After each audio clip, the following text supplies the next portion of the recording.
बिस्मिल्लाहिर्रहमानिर्रहीम अस्सलामुअलैकुम। तो मैं हूं जी इकरा तारीख। आज हम बनाएंगे बहुत ही मज़ेदार पकोड़े बिना बेसन के बनाएंगे। तो पकोड़े खाना किसको नहीं पसंद होता, सभी को ऑलमोस्ट बहुत ही ज़्यादा ये पसंद होते हैं। तो ये पकोड़े बिना बेसन के बनेंगे। किस चीज़ से बनेंगे आपको घर से ही मिल जाएगी या मार्केट से भी लानी पड़ सकती है। बहुत ही सस्ती सी वो चीज़ है। तो बहुत क्रिस्प बनेंगे, दूसरे पकौड़े से बहुत ही लजीज मज़ेदार और बहुत जल्दी भी ये बन जाते हैं। चलिए फिर आप और मिलकर फटाफट से इनको बनाते हैं।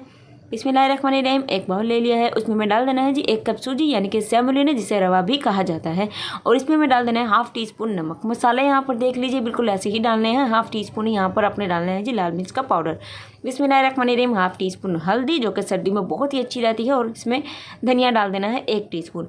यहाँ पर मैंने इसमें साबुत धनिया लिया था जिसे थोड़ा सा क्रश करके डालें, इसका फ्लेवर बहुत ही अच्छा आता है।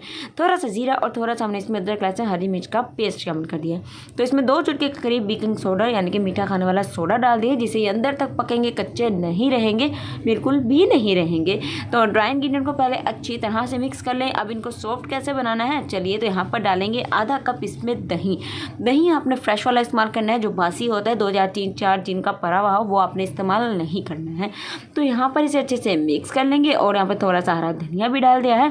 और अब इसमें हाफ़ कप मैंने पानी डाल दिया। टोटल इसमें 1 कप पानी जाएगा। पहले हाफ़ डालें फिर इसमें 1 डालें, 2 बैचेस में इसका पानी जो हमें डाल देना है। तो इसे हमें 1 कप पानी डाल के अच्छे से हमने मिक्स कर लेना है। ये देखिए। उसके बाद इसमें हम लोग क्या डालेंगे वो भी आपको बताते हैं। तो पहले हम इसे अच्छी तरह से मिक्स करेंगे। 1 कप पानी आपको भी लग रहा होगा बहुत ज़्यादा है, पकोड़े हमारे नहीं बन पाएंगे, लेकिन ऐसा नहीं है क्योंकि सूजी जो है पानी को पी जाती है बहुत ही जल्दी। तो 1 कप इसमें आपको डाल देना, बिल्कुल टेंशन फ्री हो जाए। तो उसके बाद हमने मिक्स करने के बाद इसमें डाल दी थोड़ी सी कटिंग की हुई प्याज। उसके बाद हमने इसे 5 मिनट का कवर करके रख दिया था रेस्टिंग पर, ताकि सूजी अच्छे से हमारी फूल जाए। बिस्मिल्लाहिर्रहमानिर्रहीम। सूजी बहुत ही अच्छे से फूल चुकी है। टेक्सचर भी देख सकते हैं बैटर का, बिल्कुल थिकनेस वाला ही है जैसे कि पकोड़े हम लोग यूजुअली बनाते हैं अपने घर में। तो चलिए फिर फ्राई भी कर लेते हैं आप। तो यहाँ पर ऑयल हमने अच्छे से गर्म करके फ्लेम को बिल्कुल मीडियम टू लो कर लिया है, ताकि पकोड़े अंदर तक अच्छी तरह से पक जाएँ।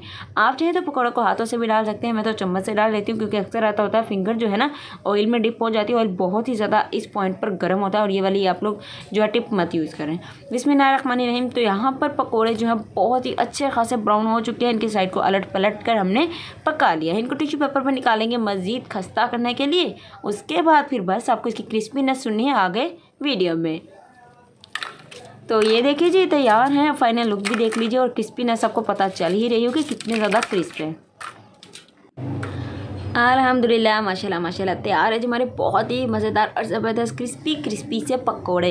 तो इनको मैंने 3 तरह के सॉस के साथ इसको सर्व किया, एक केचप के साथ और एक दही पुदीना की चटनी के साथ। एक सिंपल दही और पुदीना की चटनी है, सिंपल पुदीना की चटनी। तो तड़का वाली चटनी जिसकी मेरी रेसिपी आपको यूट्यूब पर मिल ही जाएगी। अगर आपको मेरी आज की मज़ेदार सी वीडियो अच्छी लगी है तो वीडियो को लाइक कर दीजिएगा, शेयर कर दीजिएगा और कमेंट भी कर दीजिएगा एक प्यारा सा जैसा आपको ये लगे। अपनी तो में रखिएगा जी हमें याद और हमारे इस यूट्यूब चैनल को सब्सक्राइब कर लीजिए। अल्लाह आप सबको अपने जो अमान में रखे, हर आने वाली बुरी मुसीबत व बला से महफूज रखे। तो देखिए अंदर तक ये पका है, बिल्कुल भी कच्चा नहीं है और बहुत ही मज़ेदार बना था। तो मिलेंगे जी एक और मज़ेदार सी रेसिपी के साथ। तब तक के लिए रखिएगा अपना बहुत सारा वाला ख्याल। अल्लाह हाफिज़।